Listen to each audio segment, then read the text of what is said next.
بسم اللہ الرحمن الرحیم، شروع اللہ کے نام سے جو بڑا مہربان اور نہایت رحم والا ہے۔ باب نمبر 84، مسجد میں بیٹھنا اور حلقے بنانا۔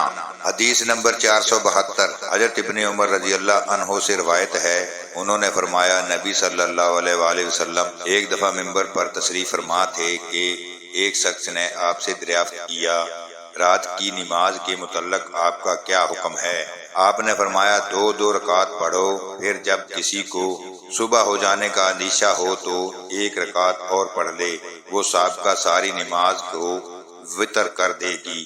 حضرت ابن عمر رضی اللہ عنہ فرمایا کرتے تھے رات کی نماز کے آخر میں وتر پڑھا کرو، نبی صلی اللہ علیہ وآلہ وسلم نے اس کا حکم فرمایا ہے۔ حدیث نمبر 473، حضرت ابن عمر رضی اللہ عنہ ہی سے روایت ہے کہ ایک آدمی نبی صلی اللہ علیہ وآلہ وسلم کی خدمت میں حاضر ہوا، جبکہ اس وقت آپ خطبہ دے رہے تھے۔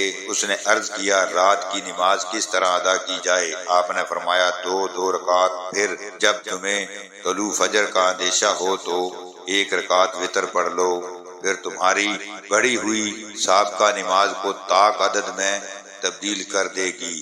ولید بن کثیر اپنی سند سے بیان کرتے ہیں کہ حضرت ابن عمر رضی اللہ عنہ نے یہ بیان کیا کہ ایک شخص نے نبی صلی اللہ علیہ وآلہ وسلم کو آواز دی جبکہ آپ مسجد میں تشریف فرما تھے۔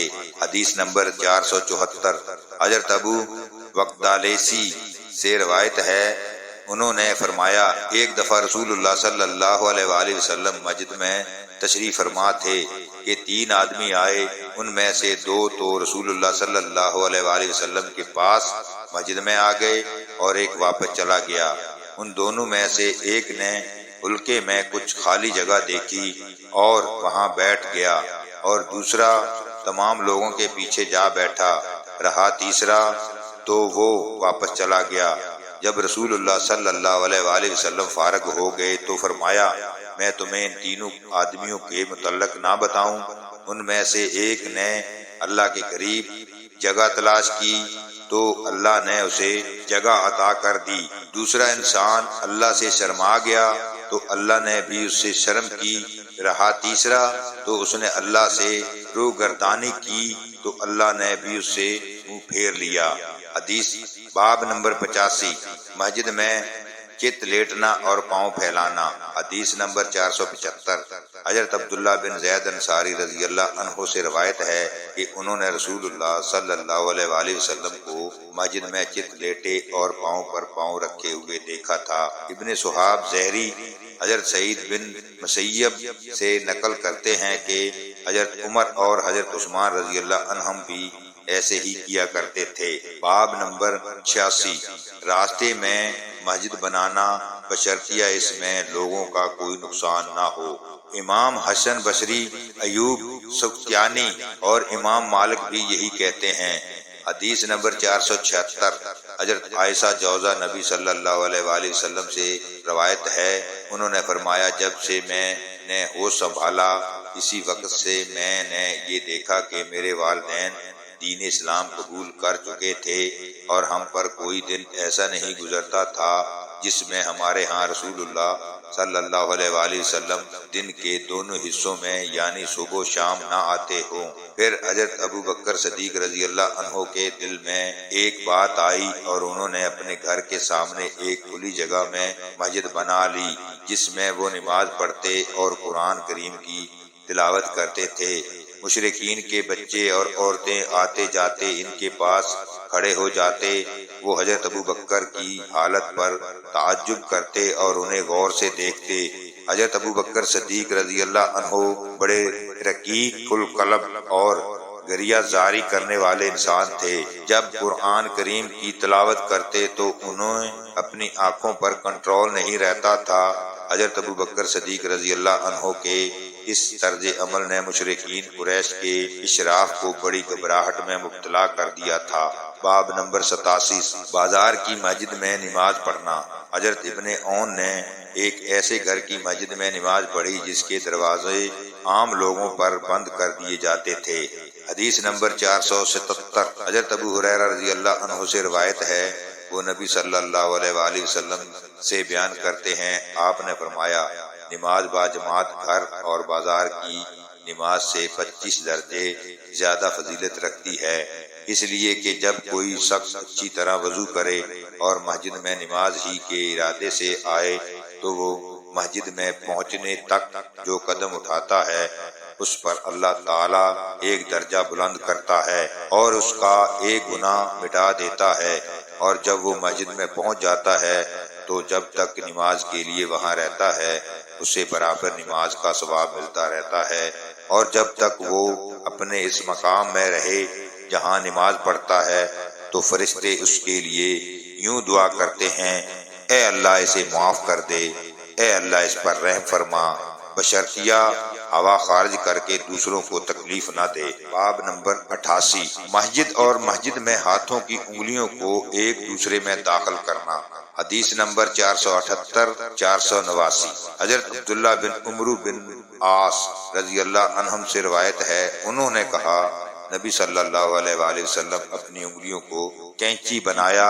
حدیث نمبر 480، حضرت عاصم بن محمد کہتے ہیں میں نے یہ حدیث اپنے والد محمد بن زید سے سنی، پھر وہ مجھے یاد نہ رہی تو میرے بھائی واقد بن محمد نے اسے اپنے والد سے ٹھیک اور صحیح طریقے پر بیان کیا۔ انہوں نے کہا حضرت عبداللہ بن عمرو بن عاص رضی اللہ عنہ نے بیان کیا، رسول اللہ صلی اللہ علیہ وآلہ وسلم نے فرمایا، اے عبداللہ بن عمرو، اس وقت تیرا کیا حال ہوگا جب تو کوڑے کرکٹ جیسے لوگوں کے درمیان باقی رہ جائے گا۔ پھر یہ حدیث بیان کی۔ حدیث نمبر 481، حضرت ابو موسیٰ اشعری رضی اللہ عنہ سے روایت ہے، وہ نبی صلی اللہ علیہ وآلہ وسلم سے بیان کرتے ہیں کہ آپ نے فرمایا ایک مومن دوسرے مومن کے لیے ایک عمارت کی طرح ہے کہ اس کے ایک حصے سے دوسرے حصے کو تقویت ملتی ہے۔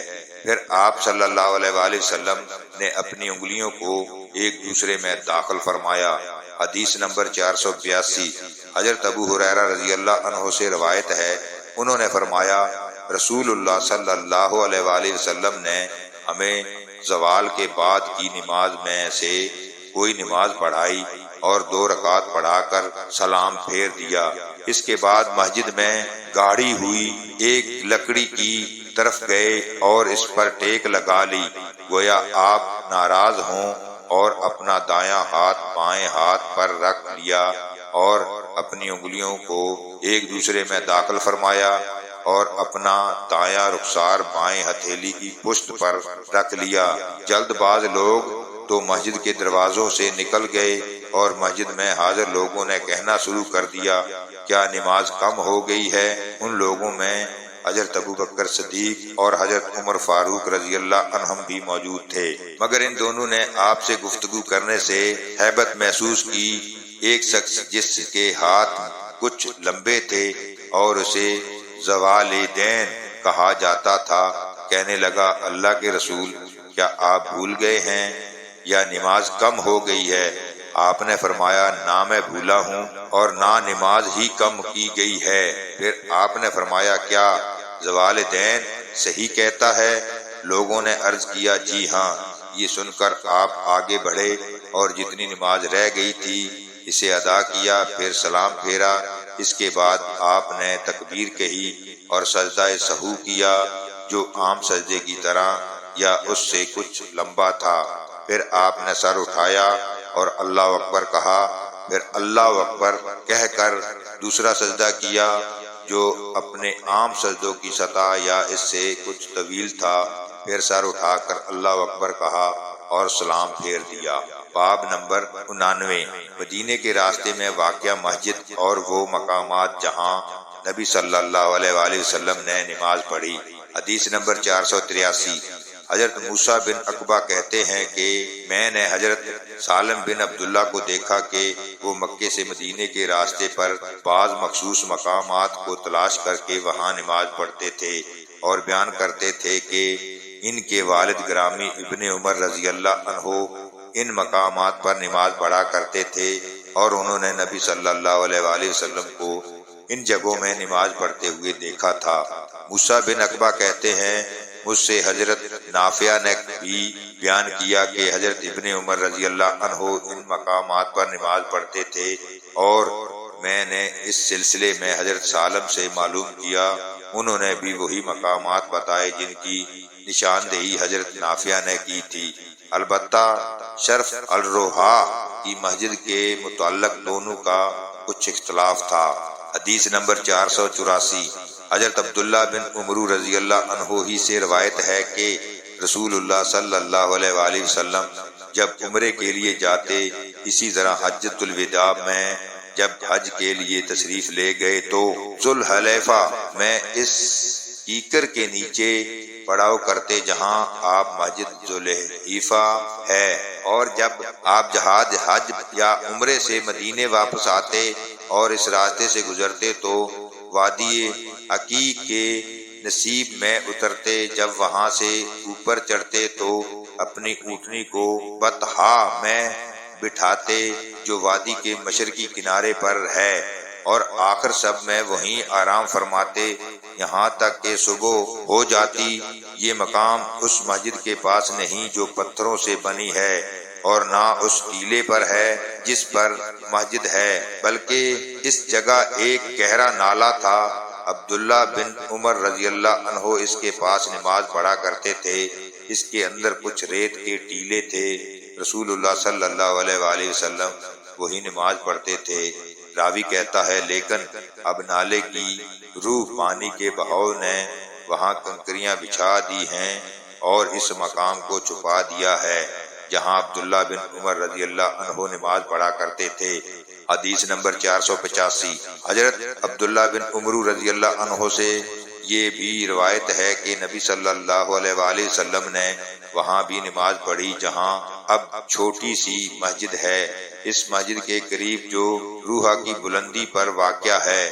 عبداللہ بن عمر رضی اللہ عنہ اس مقام کی نشاندہی کرتے تھے جہاں نبی صلی اللہ علیہ وآلہ وسلم نے نماز ادا کی تھی، اور کہتے تھے کہ جب تو مسجد میں نماز پڑھے تو وہ جگہ تیرے دائیں ہاتھ کی طرف پڑتی ہے، اور یہ چھوٹی مسجد مکے کو جاتے ہوئے راستے کے دائیں کنارے پر واقع ہے۔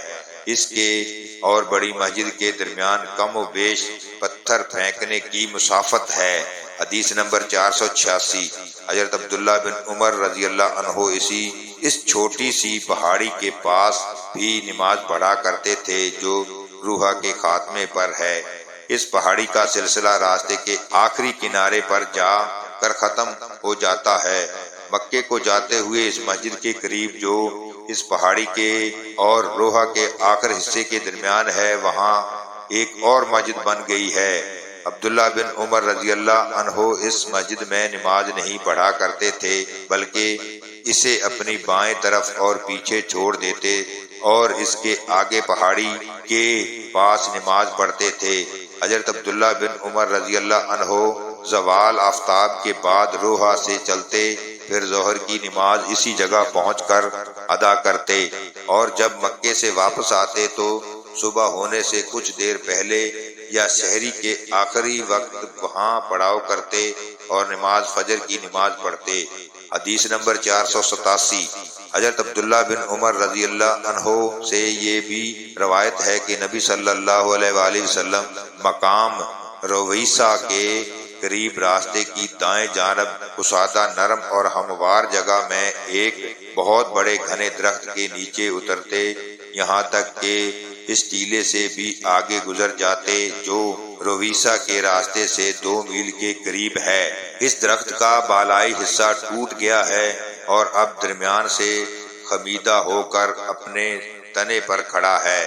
اس کی جڑ میں بہت سے ریت کے ٹیلے ہیں۔ حدیث نمبر 488، حضرت عبداللہ بن عمر رضی اللہ عنہ نے یہ بھی بیان کیا ہے کہ نبی صلی اللہ علیہ وآلہ وسلم نے اس ٹیلے کے کنارے پر بھی نماز پڑھی جہاں سے پانی اترتا ہے۔ یہ مقام عزبہ کو جاتے ہوئے عرض کے پیچھے واقع ہے۔ اس مسجد کے پاس 2 یا 3 قبریں ہیں، ان پر اوپر تلے پتھر رکھے ہوئے ہیں۔ یہ راستے سے دائیں جانب ان بڑے پتھروں کے پاس ہے جو راستے پر واقع ہے۔ حضرت عبداللہ بن عمر رضی اللہ عنہ دوپہر کو زوال کے بعد عرض سے بڑے پتھروں کے درمیان چلتے، پھر ظہر کی نماز اس مسجد میں ادا کرتے۔ حدیث نمبر 499۔ حضرت عبداللہ بن عمر رضی اللہ عنہ نے یہ بھی بیان فرمایا، رسول اللہ صلی اللہ علیہ وآلہ وسلم ان بڑے درختوں کے پاس اترے جو راستے کے بائیں جانب عرشہ پہاڑی کے پاس وادی میں ہیں۔ یہ وادی عرشہ کے کنارے سے مل گئی ہے۔ وادی اور راستے کے درمیان ایک تیر پھینکنے کا فاصلہ ہے۔ حضرت عبداللہ بن عمر رضی اللہ عنہ اس بڑے درخت کے پاس نماز پڑھتے جو وہاں تمام درختوں سے بڑا اور راستے کے زیادہ قریب تھا۔ حدیث نمبر 490۔ حضرت عبداللہ بن عمر رضی اللہ عنہ نے یہ بھی بیان فرمایا ہے کہ نبی صلی اللہ علیہ وآلہ وسلم اس وادی میں پڑاؤ کرتے جو مر الزہران کے نصیب میں مقام سفروات سے اترتے وقت مدینے کی جانب ہے۔ آپ اس وادی کے نصیب میں پڑاؤ کرتے جو مکہ جاتے ہوئے راستے کی جانب واقع ہے۔ آپ جہاں اترتے اس میں اور عام راستے کے درمیان ایک پتھر پھینکنے کا فاصلہ ہوتا۔ حدیث نمبر 491۔ حضرت عبداللہ بن عمر رضی اللہ عنہ نے یہ بھی بیان کیا کہ رسول اللہ صلی اللہ علیہ وآلہ وسلم مقام ذی طویٰ میں اترا کرتے اور رات یہیں گزارا کرتے تھے۔ صبح ہوتی تو نماز فجر یہیں پڑھ کر مکہ مکرمہ کو روانہ ہوتے۔ یہاں رسول اللہ صلی اللہ علیہ وآلہ وسلم کی نماز پڑھنے کی جگہ ایک بڑے ٹیلے پر تھی۔ یہ وہ جگہ نہیں جہاں آج مسجد نبوی ہوئی ہے، بلکہ اس کے نصیب میں بڑا ٹیلا واقع ہے۔ حدیث نمبر 492۔ حضرت عبداللہ بن عمر رضی اللہ عنہ نے یہ بھی بیان کیا کہ نبی صلی اللہ علیہ وآلہ وسلم نے اس پہاڑ کے دونوں دروں کا رخ کیا جو اس کے اور جبل طویل کے درمیان کعبے کی سمت میں ہے۔ آپ اس مسجد کو جو ٹیلے کے کنارے پر اب وہاں تعمیر ہوئی ہے اپنی بائیں جانب کر لیتے۔ نبی صلی اللہ علیہ وآلہ وسلم کے نماز پڑھنے کی جگہ اس سے نیچے سیاہی مائل ٹیلے پر تھی۔ اگر تو ٹیلے سے کم و بیش 10 ہاتھ چھوڑ کر وہاں نماز پڑھے تو تیرا رخ سیدھا پہاڑ کی دونوں گھاٹیوں کی طرف ہوگا، یعنی وہ پہاڑی جو تیرے اور بیت اللہ کے درمیان واقع ہے۔